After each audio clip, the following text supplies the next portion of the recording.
There's a place 140 million miles from Earth. No air, no water, no protection from radiation.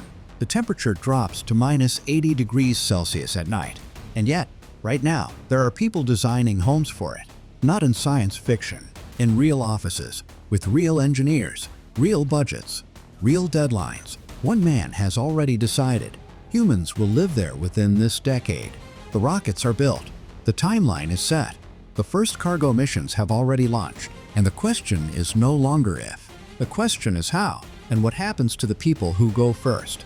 It started with a number, not a dream, not a speech. A number. In 2016, Elon Musk stood on a stage in Guadalajara, Mexico, and said he wanted to put 1 million people on Mars. Not someday, not eventually, within the next few decades. The room went quiet. Engineers in the audience exchanged glances. Some leaned forward, some crossed their arms, because they knew what that number actually meant. To move 1 million people to another planet, you would need roughly 10,000 rocket launches.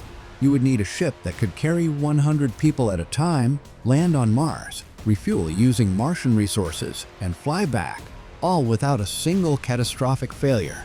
No rocket in history had ever done any of that. But SpaceX didn't walk away from the number. They built toward it.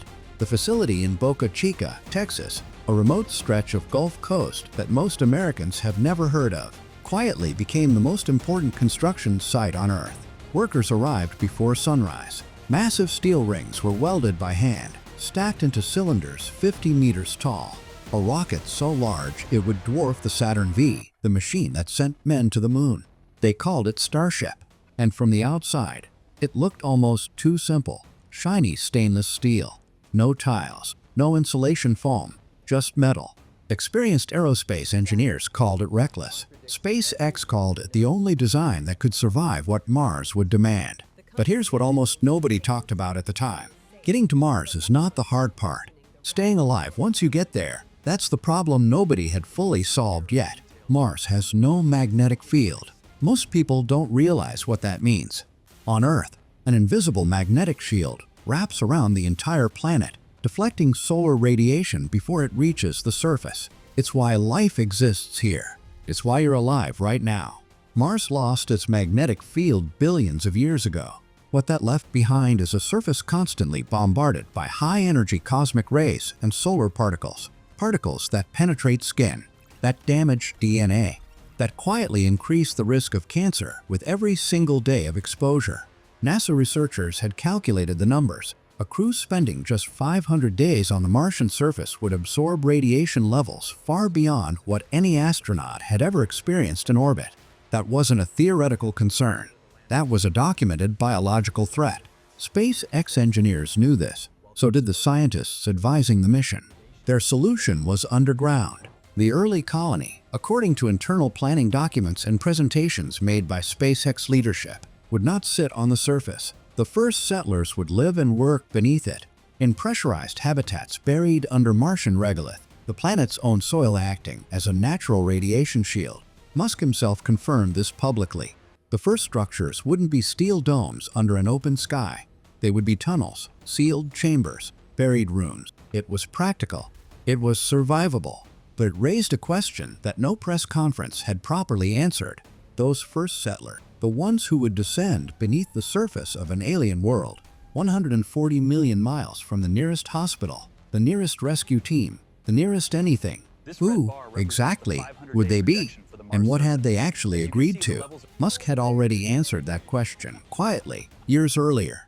In a live interview, he was asked directly, would he send people to Mars knowing some of them might die? He didn't hesitate. He said yes. He compared it to the early explorers who crossed oceans on wooden ships, knowing the odds were against them. He said the people who go first will understand the risk, that they'll volunteer for it, that dying on Mars, in his words, would still be a remarkable way to go. That answer was not a slip. It was a framework. SpaceX began quietly developing what insiders described as a self-selection model. The first settlers wouldn't be assigned. They would apply. They would be evaluated not just on technical skills, but on psychological resilience, their ability to function under isolation, confinement, and the constant awareness that returning home may not be possible for years, if ever. Former NASA psychologist Dr. Nick Kanas, who spent decades studying crew behavior on long-duration missions, had warned that the psychological strain of a Mars mission would be unlike anything previously studied. The communication delay alone, up to 24 minutes one way, means that in a crisis, no one on Earth can help in real time. You are on your own. And then came the detail that stopped people cold. SpaceX's early mission architecture included a stark logistical reality. The first Starship missions would carry cargo, equipment, food supplies, construction material. The first human crew would follow only after the infrastructure was confirmed operational. But the return window, the orbital alignment that allows a ship to travel back to Earth, only opens once every 26 months. Miss it, and you wait. There is no other option. 26 months. That is how long a person could be stranded on Mars, not because of a failure, not because of an emergency, but simply because of planetary physics. The orbits of Earth and Mars align only once every 26 months. Outside that window, no ship can make the journey efficiently. The fuel cost becomes impossible. The math doesn't work. So if something goes wrong in month 3, a medical emergency, a habitat breach, a psychological breakdown, the crew waits, they manage, they survive, or they don't. No rescue mission is coming. This wasn't speculation. SpaceX had built this constraint directly into its mission planning. Musk acknowledged it openly. The colony, he said, must be self-sufficient. Not eventually. From day one. That meant the first settlers would need to produce their own oxygen, grow their own food, manufacture their own replacement parts, all using equipment that had never been tested in actual Martian conditions, at scale, under pressure. And here is where engineers inside the aerospace community began raising serious concerns, not about the rocket. Starship had already completed successful orbital test flights by 2024. The hardware was advancing faster than almost anyone had predicted. The concern was about the systems that keep humans alive once they land. Closed-loop life support, the technology that recycles air, water, and waste inside a sealed habitat, had been tested on the International Space Station. But the ISS sits 400 kilometers above Earth. A resupply ship can reach it in 6 hours. On Mars, that same system fails, and the backup supply is 140 million miles away. In 2024, a quiet internal review at SpaceX identified something that hadn't been fully resolved. Something fundamental. Something that, if left unsolved, made every other plan irrelevant. The problem wasn't radiation. It wasn't the cold. It was water.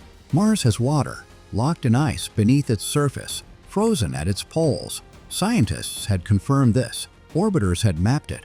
Rovers had detected it. But extracting it, purifying it, and recycling it inside a sealed habitat with zero margin for loss, at the scale needed to keep a crew alive indefinitely, had never been demonstrated outside of a laboratory. The International Space Station recycles roughly 90% of its water. That sounds impressive until you realize the remaining 10% is resupplied regularly from Earth. On Mars, that 10% doesn't exist. Engineers working on life support architecture had identified this gap, not as a reason to stop, but as the single most critical problem that needed solving before any human stepped off a landing ramp onto Martian soil. And here is the part that reframes everything. SpaceX wasn't ignoring this. They were funding it, quietly contracting with university research teams, materials scientists, and closed-loop systems specialists across the United States and Europe. The work was already underway. Progress had been made, and Musk had said something in a late 2023 interview that almost nobody clipped or shared. He said the first Mars city would be dangerous, difficult, and the hardest thing the human species had ever attempted.